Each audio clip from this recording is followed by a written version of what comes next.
What's up, everybody? Welcome to another episode of History Now, the Future, the podcast where we take a look at some of the most pressing issues of today using history as our guide and the future as our destination. My name is Corey Bradford. You may know me as This is Corey from social media. My guest today is also really big on social media with more than 200,000 followers on TikTok. His handle is known as Power is Taken, Not Given, a very true statement, by the way. He is a veteran of the United States Army. We've had a lot of great conversations. You can catch his videos. He talks a lot about history and politics and his overall philosophy on just how the world works. And I agree with him about 99.9% of the time, which is very rare for me with anybody on social media. So I'm so glad to have him on here today. Welcome my guest, TJ Whitehead. TJ, how are you doing today? Doing great, Corey. Thanks so much for having me. I'm glad to hear that you agree with me 99.9% of the time, but those are rookie numbers. We got to get those numbers up. I got to work on that. You've never said anything that I just avidly don't agree with. I just said that because I'm just trying to cover my bases just in case one day. Right, exactly. Yeah, I really thank you for coming on the show. Appreciate it. So first things first, as I mentioned, you are a veteran of the United States Army. You don't have to go into too much detail, but how long did you serve in the Army? I was in the Army for 10 years, from 2011 to 2021. Okay. Awesome. Does it ever get annoying when you say that to someone and the first thing out their mouths is, thank you for your service? Oh my God! Wow. I don't know. Did I ever tell you about that? Because that's something. Listen, all veterans hate that, and the thing is that we don't hate it because we look down on people who say it like they're it's just that because I try to answer it in the spirit in which it's intended. Like, people are doing it to be polite, but man, you hear it all the time, especially if I was in Indianapolis. That's where the end of my career, and that is not a military town. So if you walk around in uniform, you will hear thank you for your service a dozen times that day, and each time it's appreciated. Hey, you're being nice, it's respectful and all that. But if you heard the same thing 12 times a day, it didn't matter what it was. It would get old really quick. So we appreciate it. But folks, you don't need to go out of your way to say it. You just don't have to. Although, keep saying it if you want. I'm not saying not to do it, but you're right. It does get kind of annoying. I can imagine, man. I can totally imagine. So, one of the things I want to start off with is this past week, presidential candidate, I'll say candidate, even though he's an ex president, Donald Trump, made a statement where he said something to the effect of the Presidential Medal of Freedom is better than the Medal of Honor because the Medal of Honor tends to go to people who were wounded or possibly even killed in battle. And everyone who heard that was like, okay, what the fuck? Like, that just, why would you even think to say something like that? It was a really disrespectful comment. But I want to get your impression of it. Just as a veteran, when you first heard that, what was your overall reaction? My overall reaction when I heard that was, "Oh yeah, that sounds like something Donald Trump would say." It wasn't terribly shocking to hear him say something like that. And as from a veteran standpoint, or just anyone tangentially familiar with the United States military, it is a pretty shocking statement because, yeah, like Medal of Honor winners, at least recently, I'm sure Corey knows about this, but if you read about Medal of Honor winners back in the 1800s, they got medals of honor for showing up to work when they were sick, medals of honor for replacing someone who was injured or something, just random stuff that happens all the time. But in the last 80 years or so, the Medal of Honor has been a very difficult medal to achieve. And Donald Trump is correct. Like, the most people more who get the Medal of Honor are dead. They get it posthumously. They're severely injured. It's literally the highest standard you can achieve. But I got to look at it the way Donald Trump looks at the world, because Donald Trump looks at the world in his weird, perverse standard of beauty. And so, all right, here's your Medal of Honor, but you can't walk. What good does it do you? That's how Donald Trump is thinking. That's exactly what so when he gives out the Presidential Medal of Freedom, it's always the healthy people who have never been injured. So I don't think he looks at it like he was being insulting. He's like, oh yeah, this is the way it is. This person, in fact, the woman he gave it to, was it Adelson? Was it Miriam Adelson he gave it to? Yeah, I believe so. Yeah, and he was saying, yeah, she's a beautiful, healthy woman. That's he sees things on that very surface level veneer kind of context. So yeah, it wasn't terribly surprising. And for veterans, like, Of course, they're going to be kind of insulted by it, but the ones who support Trump aren't going to care, just like with everything else he says. Yeah. Well, that's first of all very interesting analysis that I didn't really think about. The fact that Trump views the world through such a superficial lens, everything has to be, like you said, beautiful, good looking, perfect in his eyes. A very, honestly, a very Hollywood sort of way of looking at the world. And I don't understand why a lot of people on the right don't realize, Trump has a very Hollywood mentality. Trump is Hollywood. He is Yeah. Hollywood. He Yeah. is Hollywood, 100%. And he's like an old school kind of like aggressive a version of Hollywood that doesn't even exist that much anymore because Hollywood now has become so liberal and so much more aware of how shitty they kind of were when it came to that sort of superficial way of thinking about things.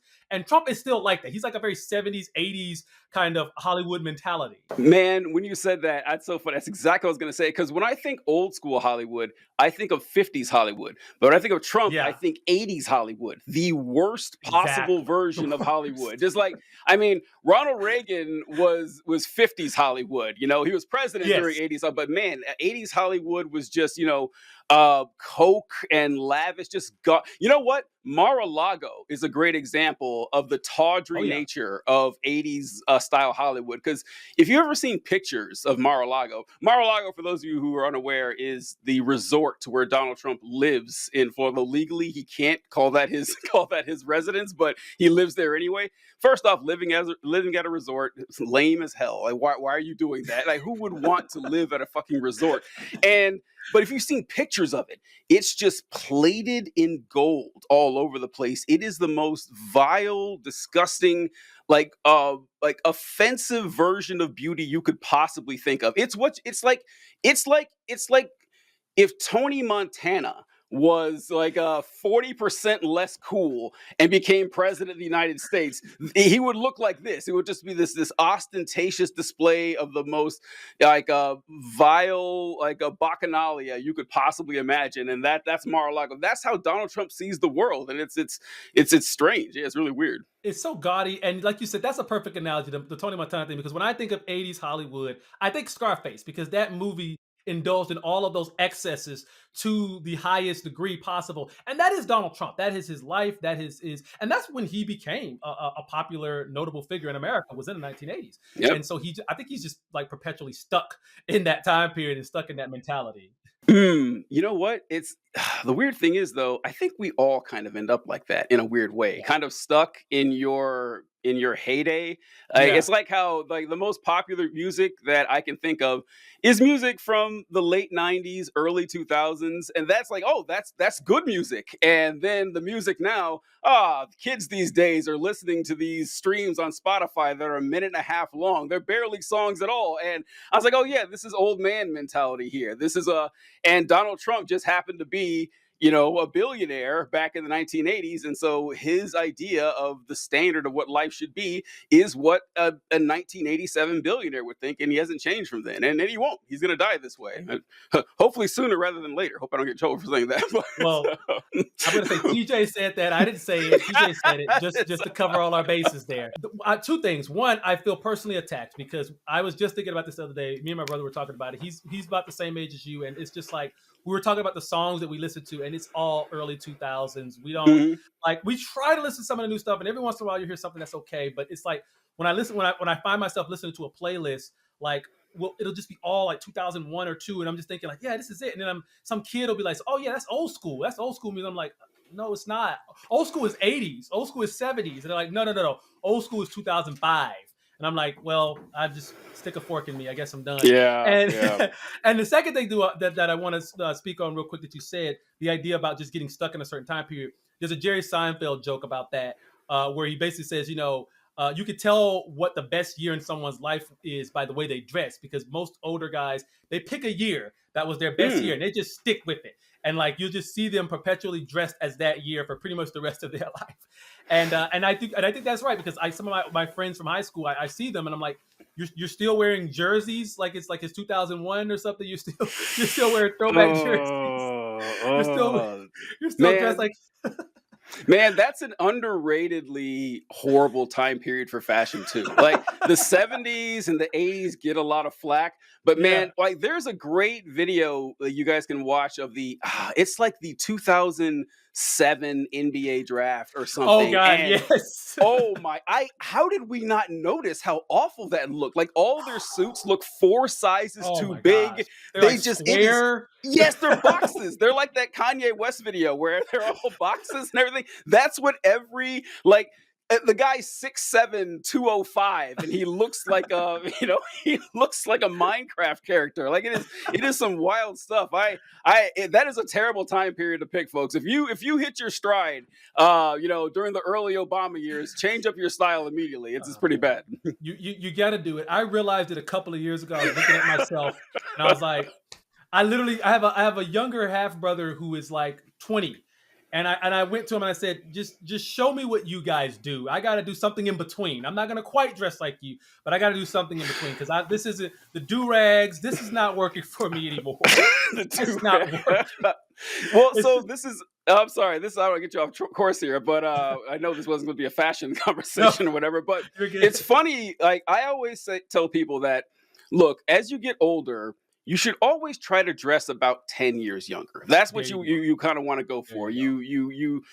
You want to seem like you're not like the old guys who were sticking with the fashion of their youth, but you Yeah. want to dress like people 10 years younger than you. Yeah. But it's a fine line there because Yeah. eventually you have to stop doing that because you see you can dress 10 years younger or maybe 15 years younger when you're 40, but Yeah. man, when you hit 60 you need to dress like a 60-year-old. Like it just Go. seems. Yeah.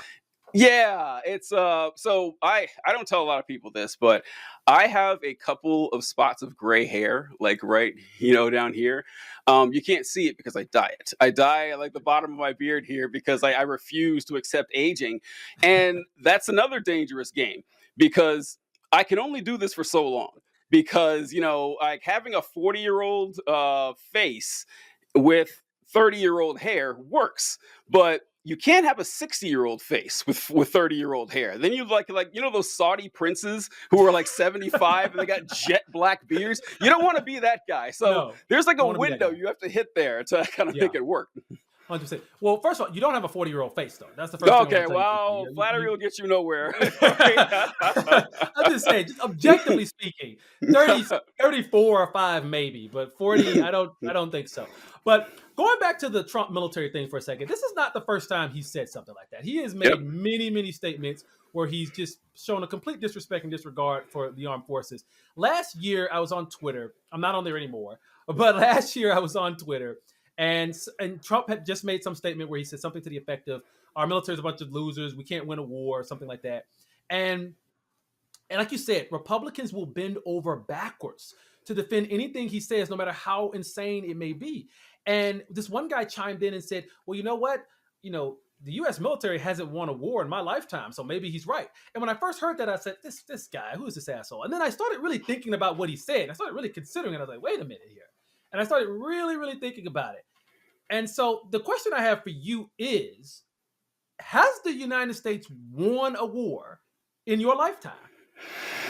Uh so technically we've never been at war in my lifetime. If we want to be really There you technical go. about it, that for those of you wondering what we're talking about here, constitutionally Congress needs to declare war, and they haven't done that since like World War II World War or II. Korea. Or like Um, World War II, yeah. So yeah, I I think can't it's remember World if War Korea was a II. conflict or World War II was a yeah. So yeah, so technically, yeah, we haven't won, we haven't lost in either. But to the spirit of the actual question with military engagements, the United States doesn't really seem to be in the business of winning classical style wars anymore. In fact, classical wars don't really exist anymore. If you think about it, since World War II or Korea and everything, where you have I guess Korea would have counted, but like major powers going to war against each other and conquering them, that doesn't happen. It doesn't happen in this era. What we have are a series of proxy wars or proxy conflicts or engagements. And I guess if you look at it that way, winning isn't really the same. Like the definition changes. Now, there are times like Vietnam, we famously lost in Vietnam because we didn't accomplish our goals there. And I think we had this conversation before, several months ago, about the United States military and like what it's good at. And so What we were talking about is the United States Army the military has been really good at slaying dragons. That's what it was trained for. It fought the British Empire, you know, the World War One, World War Two, the Soviet Union, like those conflicts. They got really good at fighting dragons. But these days, they're not fighting dragons anymore. They have to go out and kill snakes, like tiny little incursions here and there.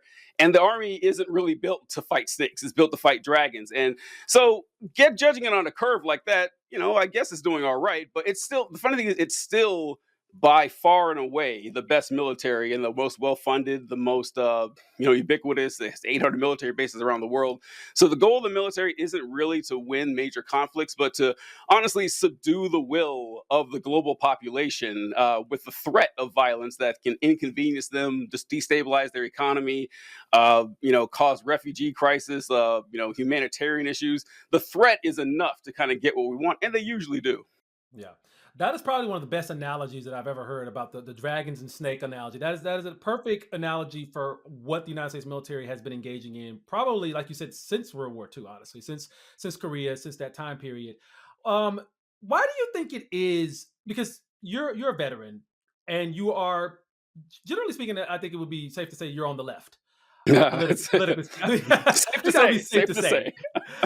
Why do you think that so many people don't understand that there are liberals who are veterans, that there are liberals who are actively in the military, and why is there this myth that the vast majority of the military is right wing?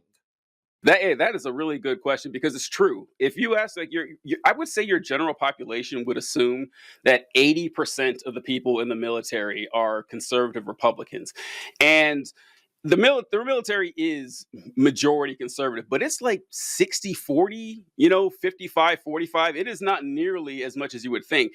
And there's a lot of good reasons for that. The first is honestly the demographic makeup of the military, in that there's a lot of minorities in the military comparatively to the rest of the population. And there's a lot of reasons behind that too, the economic opportunities and everything the military provides.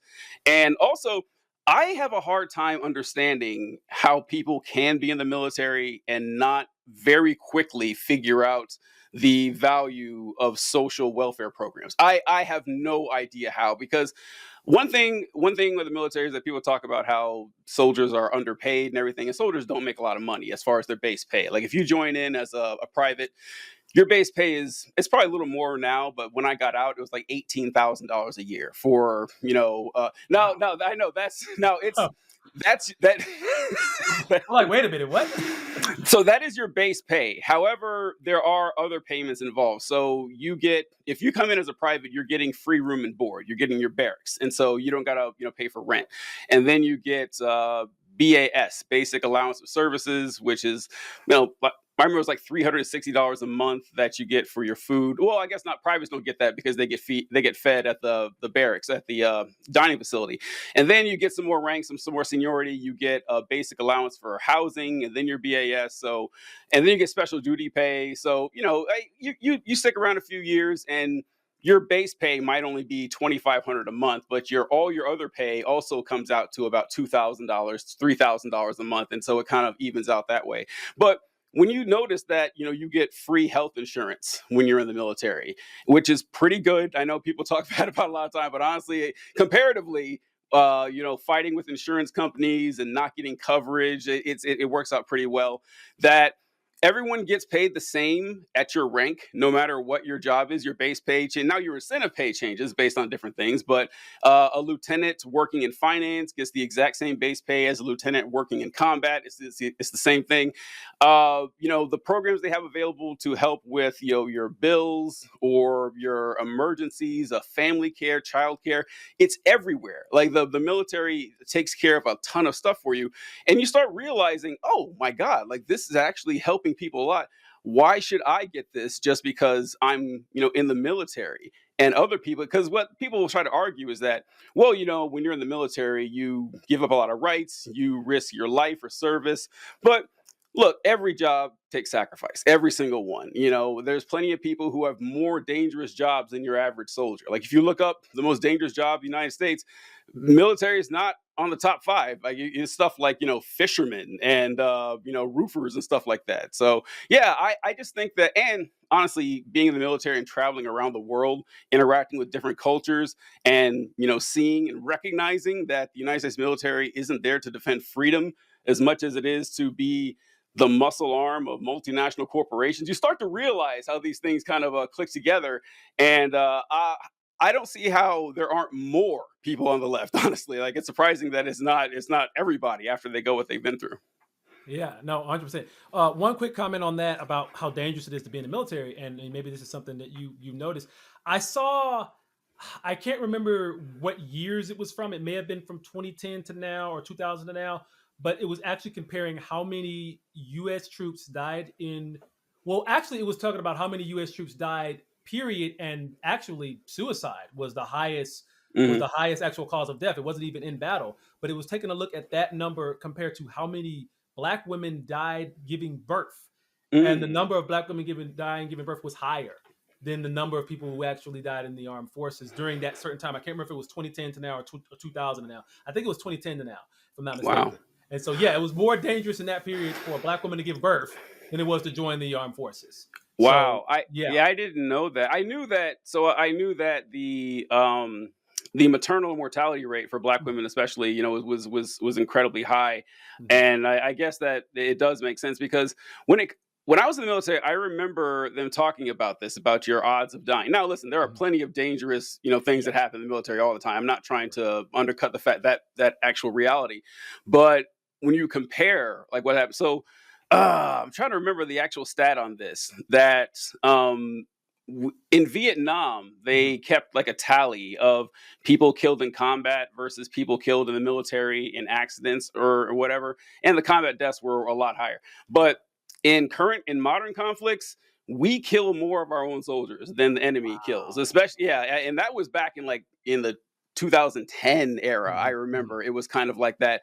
So, and it makes sense too, considering the battles were taking place. And we're fighting, insurgencies with Yeah. fighting with 90s era Soviet technology a lot of the times. And so, yeah, our death count's going to be a lot lower. But yeah, it's true. This isn't like, we're not trying to say that there is no inherent risk Yeah. involved and that it's not dangerous, or that there aren't other challenges that people in the military face. Because, like you mentioned, the suicide risk is incredibly high, and your separation from your family, it gets a lot of people. And so, yeah, where the danger is definitely there. But other people besides soldiers take risks all the time. They're just as important for society. Society wouldn't exist without carpenters and teachers and masons.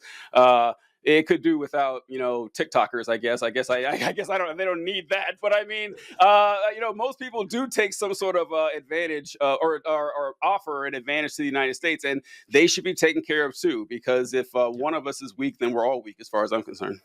100%. Well, I just caught a stray, but I will. I It will was move. it. It was aimed. It was at both of us though. We both got Yeah. that one. We both got that one. It's cool.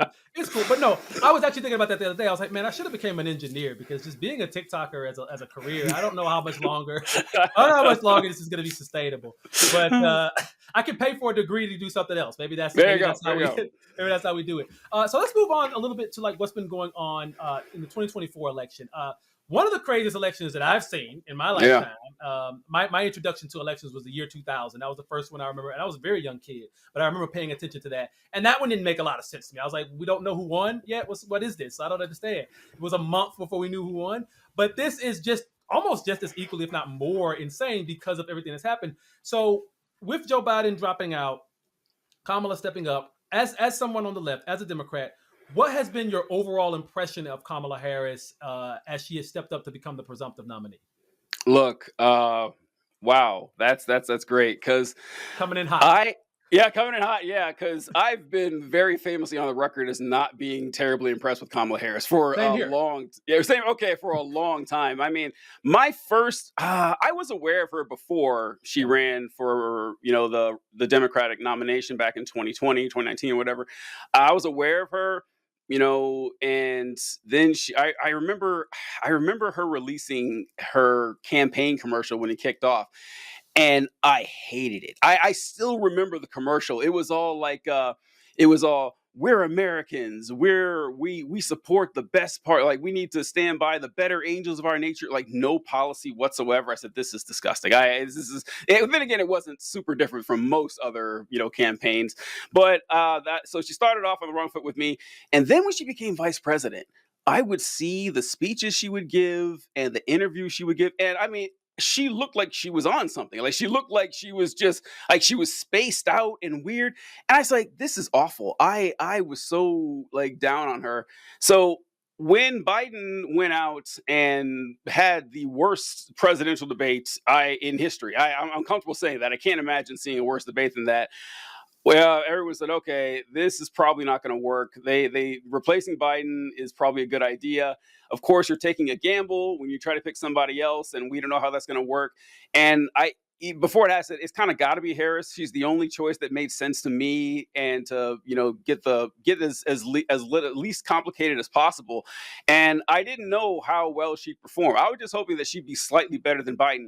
But holy crap, has she stepped up to the plate. Like, she has been incredible this entire time. And a lot of people might try to dismiss it and say, oh, well, anyone would have been better than Biden. Yeah, that's true, but she easily could have effed this up. Easily could have got out there and fumbled over her words, not presented herself strong. And she's found a way that, this is the most surprising part to me, is that she's found a way to turn like the criticism I would have made on her into her strengths. And it helps that she's running against Donald Trump, but she seems like she's having fun. She seems like she's having a good time. Like, she reminds me of like a really fun auntie that you would have or something. And maybe that's not the best quality of president, but she seems human.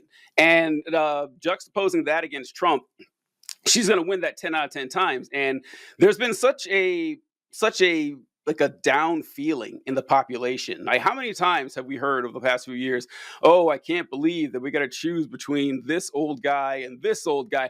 And now you don't have to. And you can feel the weight that's been lifted off the shoulders of people who may not have voted for Trump, but it's like, I'm just not going to vote for Biden. And they're like, oh, look, something to look forward to. And giving people like a feeling of hope and aspiration, or just, like happiness, is something that Harris is really pulling out of the population. And I commend her for it. She's doing a great job.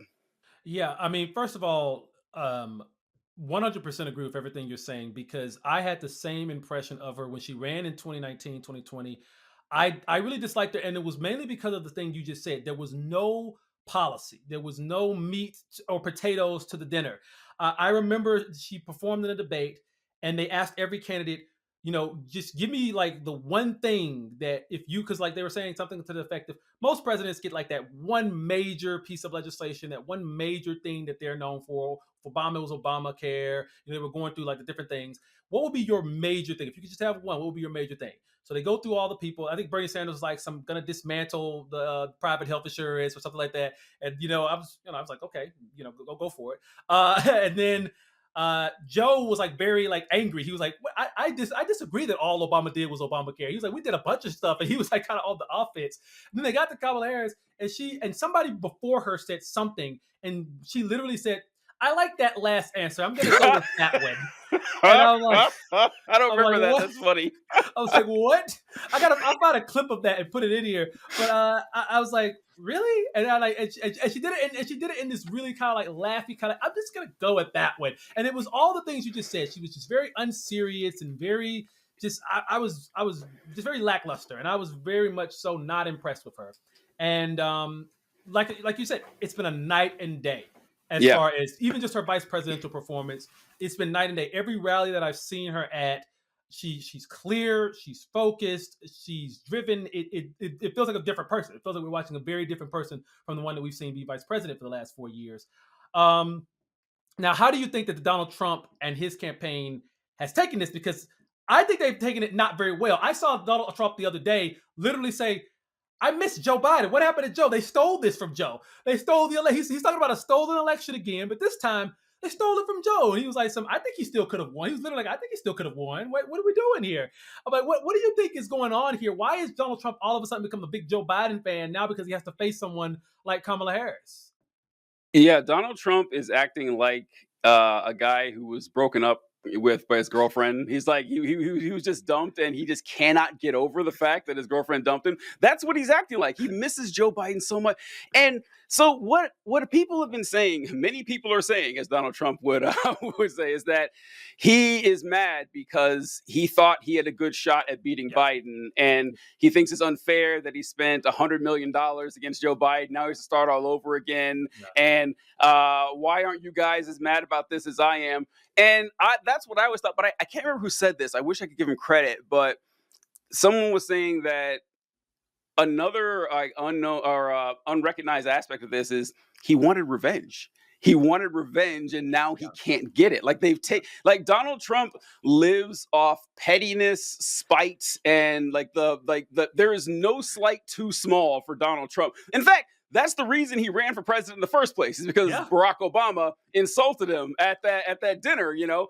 And so he's like, okay, I lost the election. I was humiliated in front of the country. My January 6th plan didn't work, but you know what? Damn it, I'm going to try again 4 years from now. And but before I die, I'm going to get revenge on Joe Biden. And now we can't do it. Now they've taken, and you can kind of tell his heart is not in it anymore. It's just not. It's Hey, you noticed this too?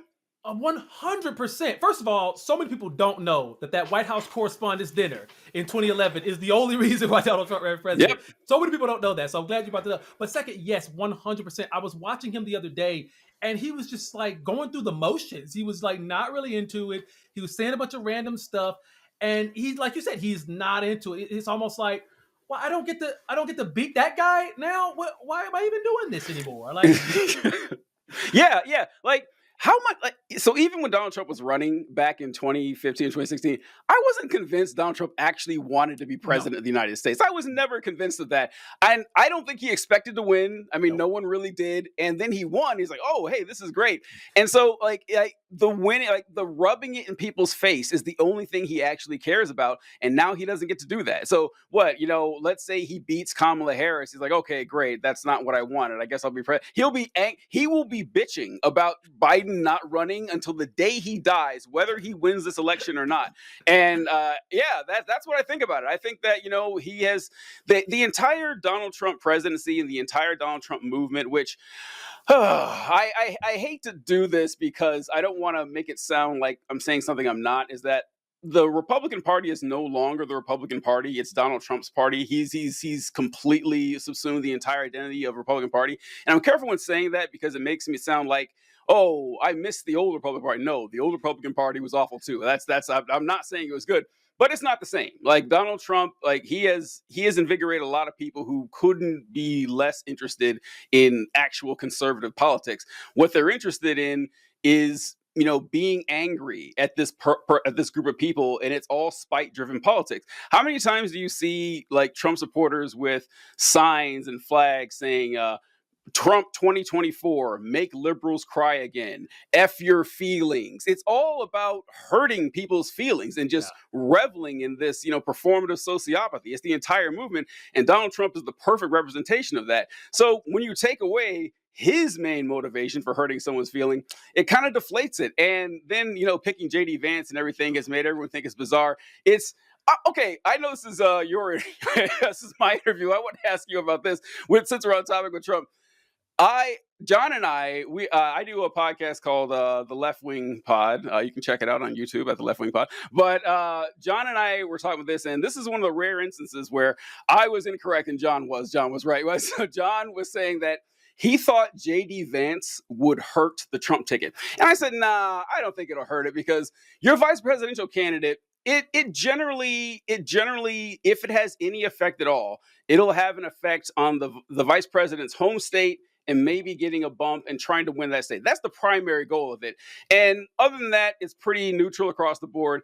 Every now and then, like generationally, there will be such a bad vice presidential pick that it hurts the candidate. And that happened with Sarah Palin. It's like Sarah Palin being picked made you question John McCain's judgment. And so she really hurt him. And I said, I don't think that'll happen. Boy, was I wrong. I thought Vance was a bad pick. I didn't know he'd be this catastrophically bad. So what are your thoughts on Vance before we move on, just if you don't mind?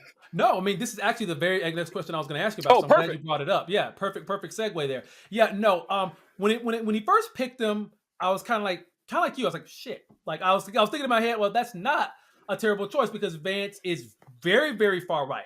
And what Trump does most of the time, you want to balance the ticket. You want to choose someone who may not be as on the same ideological tilt as you, so you can appeal to moderates, so you can appeal to people in the middle. And Trump said, no, F that. I'm going to pick someone who's even the same, if not more conservative than me, to kind of double down on these far right principles that I'm trying to run on. So I thought, well, I think he's just trying to consolidate the base around this very far right style of thinking.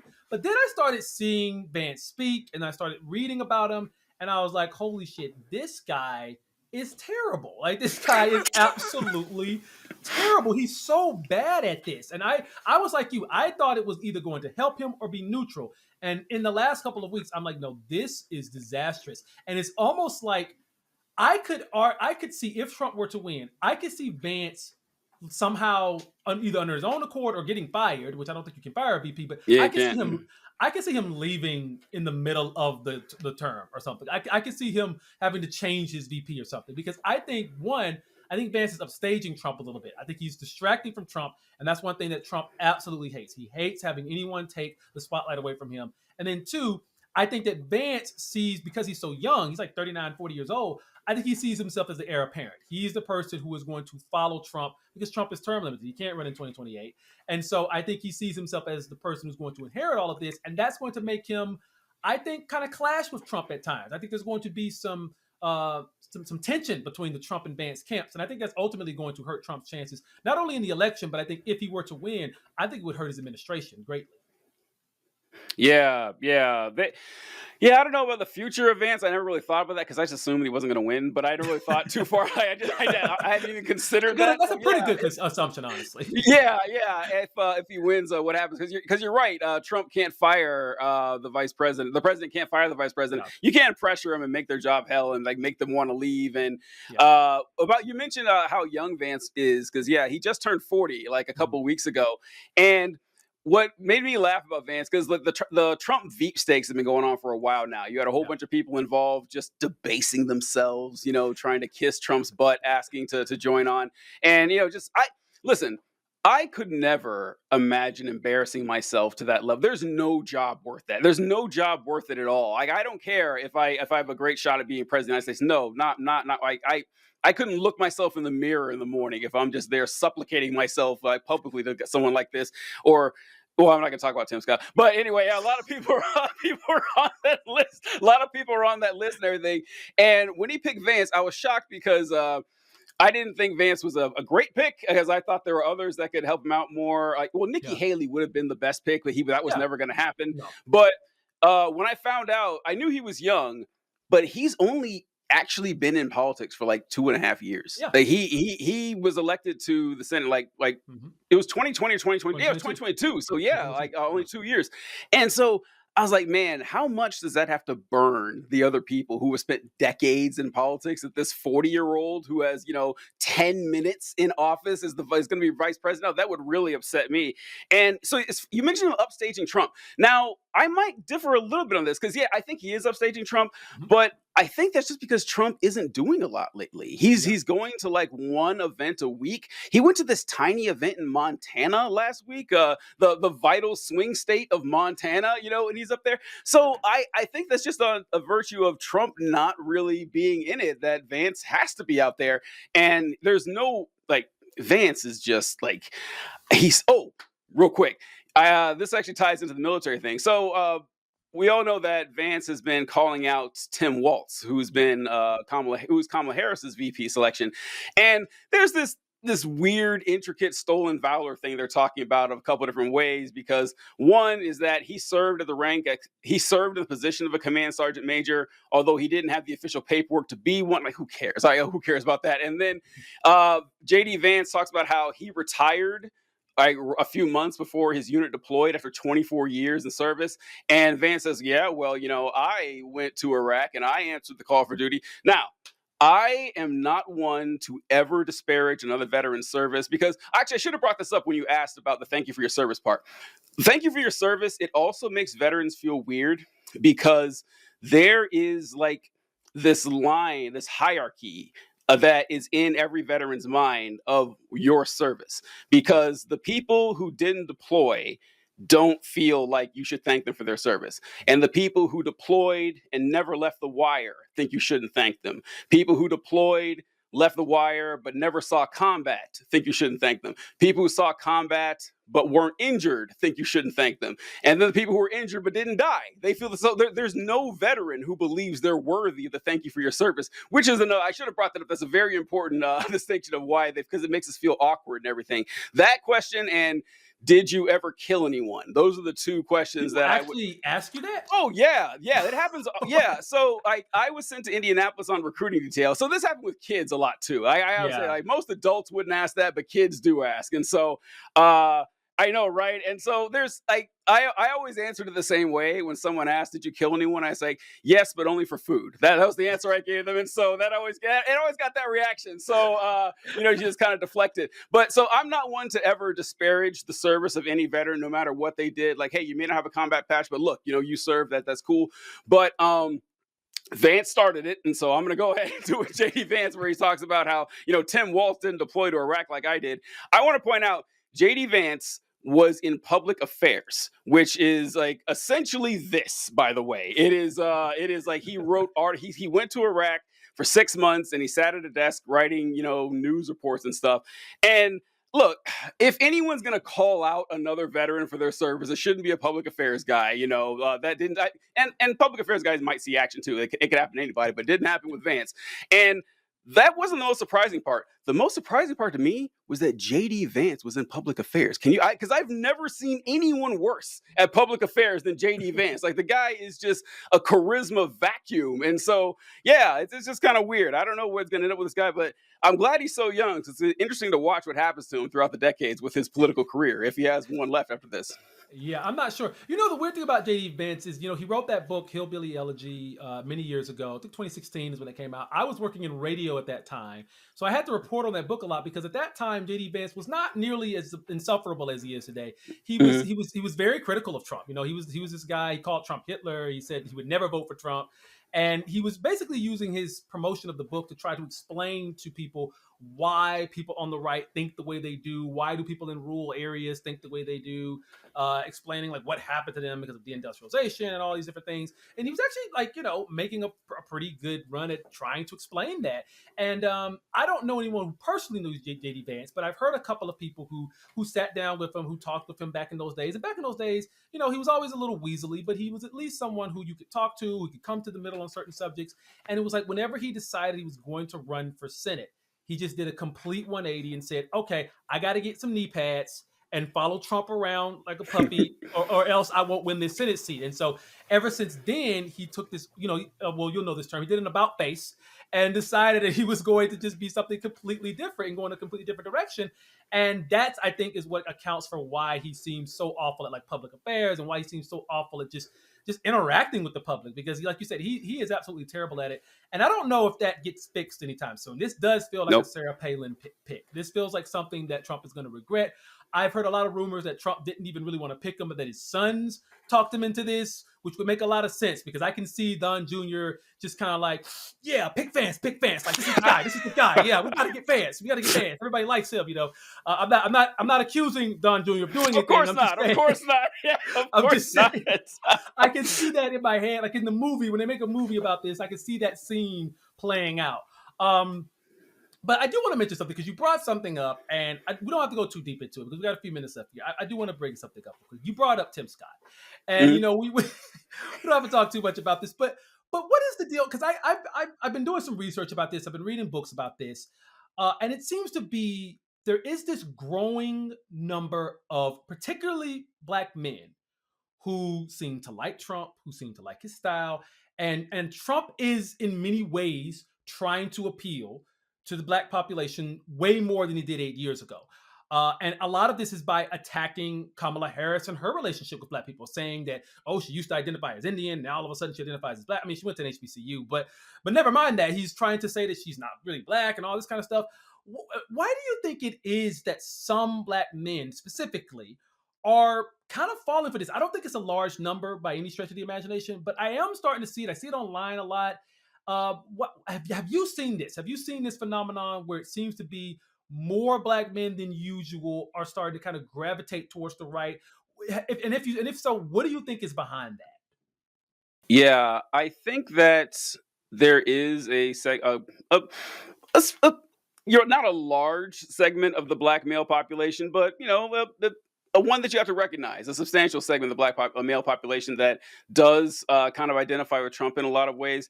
And this, oddly enough, I don't think this applies to Tim Scott. I don't think he falls into this category. I think he's something else entirely. I think Tim Scott is just a black Republican politician and Yeah, kind of just rose to the ranks. Like he's not yeah, I mean, he was a senator. I don't know if he was a senator before or after Trump. He was nominated by Nikki Haley, but I'm not sure when. yeah. And he's more of like your classical black conservative, like Yes, your Thomas Sowell yes, style. yes. What's that guy from the West? I can't remember. He ran for governor, Larry but Elder. Larry Elder. Thank you, Yeah, Larry Elder. That style of black conservative. yes, But what Trump has really galvanized is this has more to do with, I think, masculinity than mm, race, yes, because there's been a shift in culture and in economics over the last couple of decades in which the freedom of women to their self-determination has been recognized, and people are trying to go back or turn around from the misogyny that's plagued American society and Western society in general, far back as we can remember. And women are getting more opportunities. Women are going to college more. Women are, living their best lives. And men have been taught since we were children that your role in society is to be a strong leader, to make as much money as you can, yep, to impress a woman, and take care of her, and by that be her boss and tell her exactly what she can and can't do. And men can't do that anymore. And that's what they've been trained to do since childhood, not just by their parents, but by culture and society yeah, in general. It's like 100%. your value as a man is built in how much money you make. Let's be real. That's what it's tied to. And that world is quickly disappearing. So a lot of men have lost their way, and they don't know how. So men have always relied on being needed by women. Now they're not necessarily needed. Now they have to be liked. And they don't know how to be liked. They have no fucking clue. And so they're like, okay, well, I followed all the rules. I did Yep, everything I was told. I was told to be strong, to bury my emotions, to yep, go out and work myself to the bone. And yep, now I don't even get my promised reward of a human being afterward. That's what they're looking at. And black men are not immune to that. But in yep, fact, in a lot of ways, I think we're more tied yeah, into that in a lot of ways. Like the homophobia in the black community is really strong. And so oh yeah, as well as the misogyny. So yeah. at a certain point, a lot of especially young black men, especially younger oddly enough, younger and very old. I think we fit into the sweet spot where Yeah, where yes. I have noticed this. I yeah, have you noticed notice this. this, yeah. Yes. So if you're like a 65-year-old black man, and you're used to the life that existed in the 70s and 80s, and now you don't recognize what's going on, you're really bucking against this. And if you're a 14 or 19-year-old black man, and you're seeing how everyone seems to be focusing on the women and no one cares about me and stuff, Yeah. you're blinded by what's going on and not actually seeing things from the big picture. And they have this reactionary group rising in there. And so I think it's more of a men's thing than it Yeah. is a black men's thing, and just black men aren't Yes. immune to it. Fewer black men than white men are going to be susceptible to this, but Yes. that's my guess on what's happening. No, that's a great. Now, I think you're correct. I do think it deals with masculinity more than race. But I also think, what do you think accounts for the fact that we're kind of in that sweet spot generationally speaking? Because I have noticed that. I have noticed it. I think maybe it deals with the fact that we sort of evolved and grew up during that transition. Like we kind of like flowed with it as it was happening. Because like when we were younger, we were still taught very traditional ideas about men, and we kind of, as we were aging, saw it kind of change gradually. Because I would say the way we thought about that sort of thing in the 90s was even slightly different from like the mid to late 2000s. I feel like even within like a 10, 15-year span, it started slowly changing. And maybe that's why our generation is just not as susceptible. I mean, why do you think that is, that we're less susceptible? I think it's because we not only had more time to like grow into this, is that Mhm. things are accelerating. It's getting quicker and quicker and harder to it's harder to catch up to, even if you're young. Sometimes that everything's been switched and taken away from you. And with this is man, I don't know if I believe this or not, but this the thought that came to my mind. If I change my mind a week from now, I'll let you all know part of this. But I think a lot of it also might have to do is that we're more financially stable. That Yeah. we like, if I was 19 right now, I would be freaking out. I'm not gonna say like what's the future gonna look like for me and what's gonna happen. But since I've had time to have a career and establish a life and get some financial success and be stable, I'm not nearly as worried as like a 17-year-old kid Yeah. who, I mean, look at the world. I mean, how could you not be terrified? And when you're a 17-year-old male and you're about to be a man anytime now, and you have no idea how you're going to provide for yourself, let alone enough to find a girlfriend or a wife and raise a family. I'm not going to be able to afford a home one day, and you need someone to blame. Like you were, and so it's a lot easier to blame the SJWs and the feminists than to crack open Engels or something and to start reading into dialectical materialism. That's and so also this is, I think it's also just when you're a lot younger, you know a lot less, and you're more susceptible to reactionary content, because I think it does tend to peter out as it goes on. Like Yeah. I noticed this with I don't know if you follow FD Signifier on YouTube or anything. He has some really great content talking Okay. about the manosphere, and specifically with the black population. Hmm. He has a whole study on this, and it showed that the average age of boys who follow, I say boys for a reason, boys who follow like your Andrew Tates, your Fresh and Fit, it's like between 14 and 20 Yeah. that's going to be their big time. And then once you grow and you mature and you settle yourself into life, they leave that behind. They leave it behind. It's like, okay, that's kind of nonsense. And so it's just attacking a young demographic that doesn't know enough yet to realize how harmful these ideologies are. Yes, absolutely. Well, that I think that's a good stopping point. TJ, I really appreciate you doing this. Tell everybody where they can find you. I know you still do the Left Wing Pod. Talk to me a little bit about the podcast, and talk to me a little bit about where people can find you online. Thank you. Thank you very much. I had a great time. You can find me, as Corey mentioned, on TikTok at Powers Taken Not Given. You can find my fledgling YouTube channel at Powers Taken Not Given. And I do a podcast with John Cooper of Counterpoint Politics called The Left Wing Pod. You can find that on YouTube and on Spotify. And yeah, I'd be happy to see you guys. See what's up. Appreciate it. Thanks, TJ. I really appreciate it. Thank you for coming on. Appreciate it, Corey.